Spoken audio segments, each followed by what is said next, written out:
Hi, everybody. Thanks for joining me today. My name is Todd Menard, and today we're going over the Greater Phoenix Metropolitan Housing Statistics for the week ending July 6th. Let's take a look. We have 92 days closed on market this past week, a 3.40 month supply. Absorption rate was at 29.43. Average list price this past week, $734,034. Average sale price this past week, $625,052. And our list price to sale price retention came in at 97.30. Looking at active inventory, down 3.5% to 24,674 properties. Pending is sitting at 3918, and closed units for the month of June that has not yet been totally cleared is currently sitting at 7262.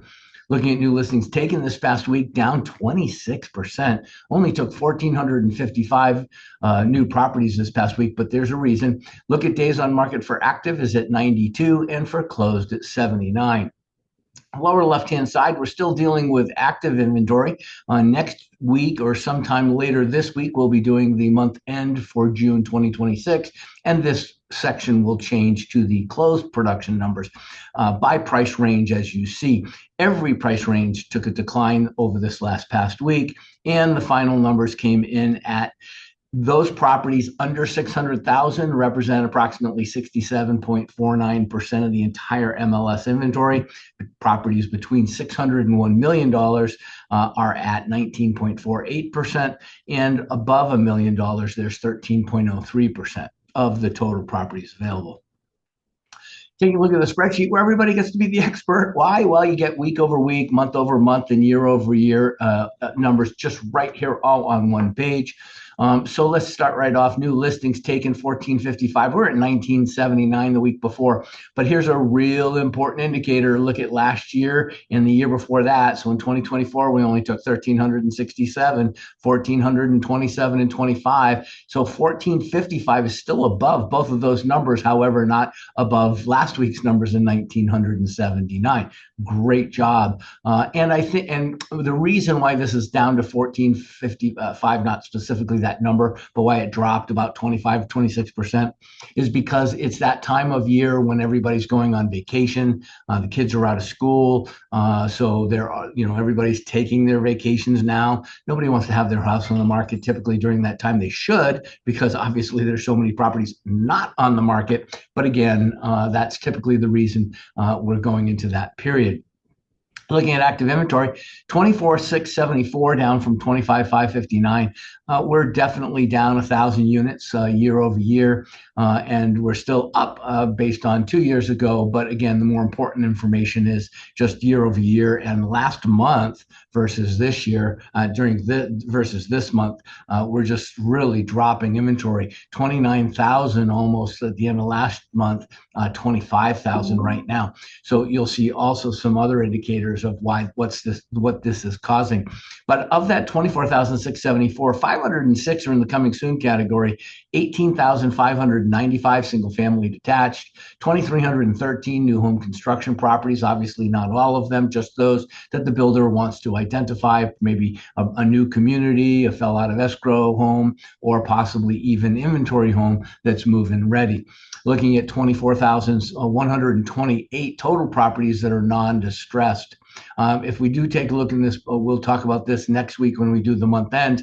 But again, it's still retaining about roughly 2.2% of the entire MLS inventory. We are not in a crisis. That is actually just a return to that 7 to 8% allowance for default.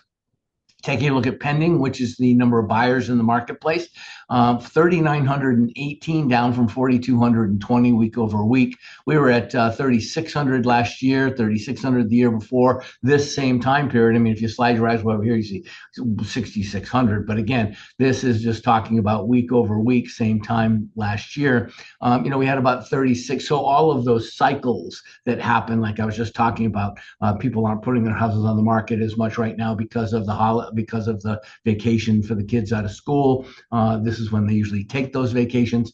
So that's kind of built into these numbers, and you're seeing that. You're seeing that the number of potential properties pending at any one time is similar to that cycle period over period. So that's a very normal scenario.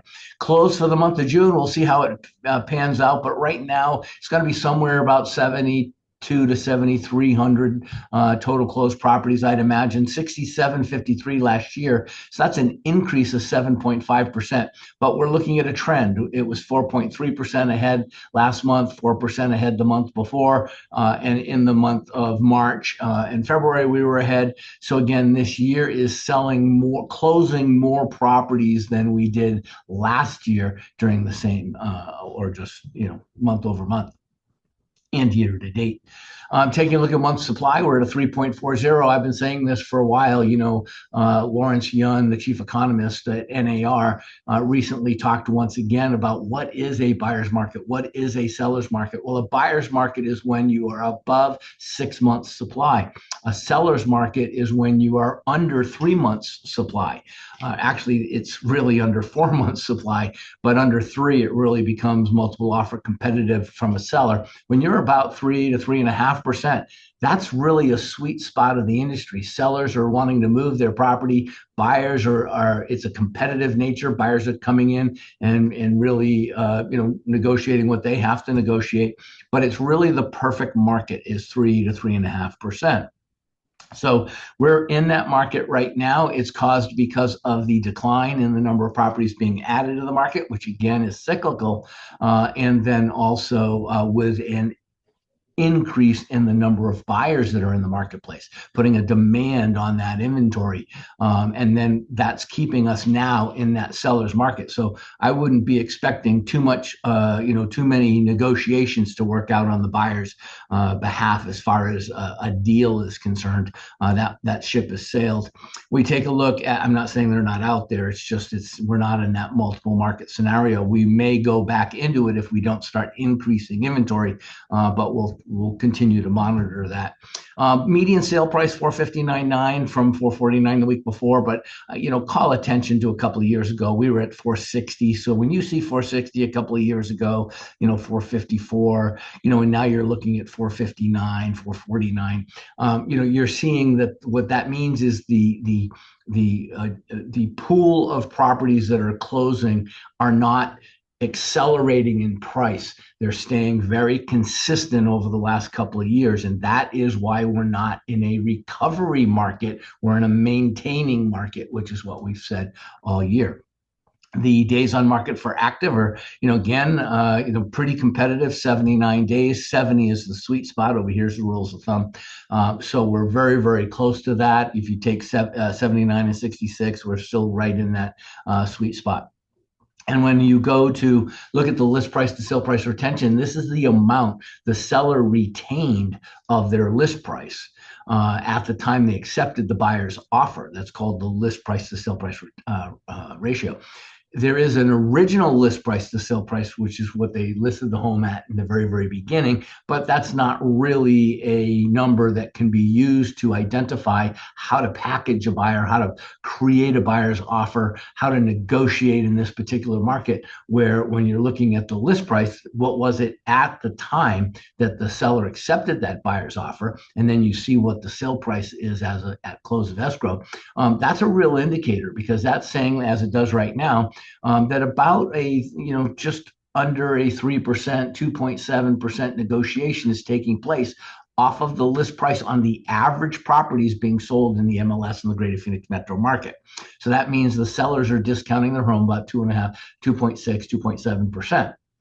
Now we look over here, 97.8% is the 5-year historical average for the Greater Phoenix metropolitan market. So if we're at 97.8, we're within 0.5%. The market's a little more competitive, meaning the seller's giving up a little bit more, about 0.5%. But again, the one piece that this doesn't include, which is something that if I were going to write an offer on behalf of a buyer, I would want to know, is in that actual community itself, the one that we're writing the offer in. And we take a look at the properties that have sold like properties. We find out what they've sold for, but then we also need to take a look at the concessions that were paid. So yes, there might have been a discount, but were there any concessions? So a big discount's typically no concessions. A little bit of a discount could be a little bit of concessions. On the other hand, it could be the buyer needed a lot of concessions, maybe to help with the buyer's broker fee. That's a cost of sale to the buyer now. So they might need to add additional concessions, request additional concessions from the seller to help cover those fees. It's a common practice. In that particular situation, then that would more clearly identify whether or not the 97.3 we see here this past week included those additional concessions or not. So you'd need to take a look at that. Please make sure you do before you submit an offer. You'd be missing a huge piece of the marketplace if you didn't do that. You really can't write a good offer if you don't know those numbers. And of course, in the very beginning, a little different today than it was prior to being in the buyer broker exclusive employment agreement market. During that, you now are contractually obligated to the buyer, as is the buyer to you. You really need to get that estimated settlement sheet from the buyer's lender or from escrow if it's a cash offer, just so that the buyer knows how much money they need to bring to closing. If they may not have those funds when you add in the buyer broker's fee. So it's really important for you to understand that to help them make sure that you're putting them in a situation where they're going to be able to close. And that's the ultimate objective. All right. Well, thanks, everybody. Appreciate you. If you have any questions, don't hesitate to look me up and give me a holler. I'd be happy to answer anything. Take care. Have a good day.